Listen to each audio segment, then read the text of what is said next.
Welcome to the deep dive. This is where we take a source, something interesting, and really boil it down to the key insights fast. Yeah, kind of like your shortcut to getting the main points without, all the overwhelm. Exactly. And today we're jumping into something a listener suggested, excerpts from a Book of James deep dive. Right. So we're looking at this letter from James. He was Jesus' half-brother, a big leader in the early Jerusalem church. Okay. And who was he writing to? He wrote to Jewish Christians, the 12 tribes scattered abroad, basically folks living outside Palestine, probably facing some real hardship. Gotcha. And his style, it feels really direct, doesn't it? Bold, almost fatherly, but urgent. Definitely. Very practical.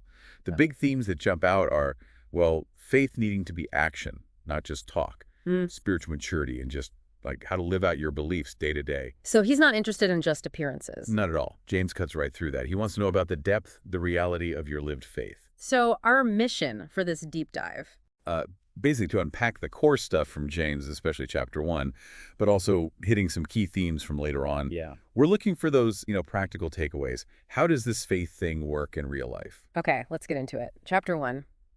It starts with that line that, well, it can stop you in your tracks. Count it all joy when you face trials. Yeah, joy. When things are tough, it feels completely wrong from a human perspective, doesn't it? Suffering just doesn't feel joyful. It's confusing. Right. So what's James getting at? His point is that trials, they actually build something vital. Perseverance, endurance, staying power. And he emphasizes that perseverance needs time, right? It has to finish its work. Exactly. It's not instant. Think of it like working out spiritual muscles. They get stretched, tested. That takes time. You can't rush maturity. So that reflection question from the source really hits home then. What if the very thing you want out of is the thing God is using to pull greatness out of you? Yeah. It forces you to reframe those struggles. Maybe they have a purpose you hadn't considered. It really does. Makes you think twice about just wanting the discomfort gone. Okay. Then he shifts gears to asking for wisdom. Yeah, if you feel lost, if you lack wisdom, the instruction is simple. Ask God. And the promise attached is pretty amazing. It is. God gives generously. Without finding fault, without making you feel stupid for asking. There's no stinginess there. But there's a condition. A big one. A very big one. You have to ask believing, without doubting. Why is doubting so bad here? Well, James uses this really vivid image. A doubter is unstable, like a wave on the sea, just blown and tossed by the wind. You can almost feel that, can't you? That back and forth inside. Hope one minute, fear the next. Total instability. Precisely. That internal chaos, that doubt, it actually prevents you from receiving the clarity you're asking for, which leads to the next point in the source. Trust God for clarity, not chaos. Yeah. Then James talks about status, the rich and the poor, and it's kind of upside down from how we usually think. Totally. He tells those in humble situations to take pride in their high position, spiritually speaking. And the rich should take pride in their, humiliation because their wealth is temporary. So he's saying worldly status just doesn't last. Exactly. He compares riches to flowers that just wither under the hot sun. Here today, gone tomorrow. The world values money, looks, fame. Things that fade. Right. James reminds us those things aren't eternal. So the source asks that key question. Where are you building your identity in things that pass away or things that endure? That's a challenging one. Makes you check your priorities. Okay, next up. Temptation. And James is crystal clear here. Temptation doesn't start with God. God isn't tempted by evil, and he doesn't tempt anyone. Where does it come from then? He says it comes from our own desires. Our own cravings entice us and drag us away. That's kind of convicting. It's easy to blame external forces or even God when we stumble. Very easy. But James flips it. He says, don't blame God for the bad stuff.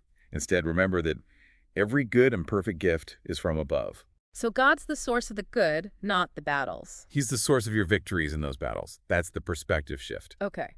Chapter 1 then racks up with some really practical stuff, how we should act. Yeah, that famous bit, be quick to listen, slow to speak, and slow to become angry. Easier said than done. Oh, absolutely. But he lays it out as just fundamental, and crucially, it's not just about hearing the word. You have to do it. You have to do it. Yeah. Otherwise, you're just deceiving yourself, like looking in a mirror and immediately forgetting what you look like. And his definition of true religion, it's not about complicated ritual. Not at all. It's intensely practical. Looking after orphans and widows in their distress, caring for the vulnerable, and keeping oneself unstained from the world. So tangible compassion and personal integrity. Which brings us to that pointed thought. A faith that doesn't move you to action isn't real faith. Exactly. That sets up themes he revisits later, like in chapter 2. Ah, yes, the faith without works is deadline. That causes some discussion. It really does. Yeah. But James isn't arguing for salvation by works. His point is more, well, if your faith is genuine, if it's alive, it will inevitably show up in your actions. You won't be able to help it. So the works are evidence of the faith, not the cause of salvation. Precisely. Which leads to another challenging reflection. If someone watched your life without hearing your words, would they know you love Jesus? Oof, that's direct. Makes you think about your Monday to Saturday life. Definitely. Then, chapter 3. Wow, the power of the tongue. That analogy is so potent. The tongue is small, like a rudder on a ship or a bit in a horse's mouth. But it can steer the whole thing. Or, like a spark, it can set a whole forest on fire. The destructive potential is huge. And he points at the contradiction, right? Using the same mouth to praise God and then curse people. People made in God's image. It's a jarring inconsistency. The source puts it well. Your tongue reveals your heart. Speak life. Speak healing. Powerful reminder. Okay, chapter 4 has that really almost like a command. Submit yourselves then to God. Resist the devil. And he will flee from you. It's a strong promise. But notice the order. Submission first. Submission to God is the foundation. That's where the strength to resist comes from. It's not about our own willpower alone. It leads to that idea. You're not powerless. Victory starts by bowing low before God. Humility enables resistance. Makes sense. Finally, chapter 5 brings us back to suffering, but with a focus on patience. Yeah, the farmer waiting patiently for the autumn and spring rains, waiting for the harvest. It's about endurance in those long, difficult seasons. And while waiting. Don't grumble against each other. That's such practical advice when things are tense. And then there's that simple, profound instruction about integrity. Let your yes be yes and your no be no. Just be straight. Mean what you say. Simple but foundational for trust. It ties into the idea that faith grows strongest when we trust God in those waiting seasons, not just when things are easy. So pulling this all together, wrapping up our deep dive into James, the big takeaway seems to be this relentless call for a faith that's, well, alive, active. Totally. It's not just a mental agreement or a set of doctrines you sign off on. It has to permeate everything. Yeah. How you handle trials, how you speak, how you treat people, your integrity. It's about putting faith into practice day in, day out, in the mundane stuff, not just the big moments. Exactly. It's about your character, your actions, your relationships.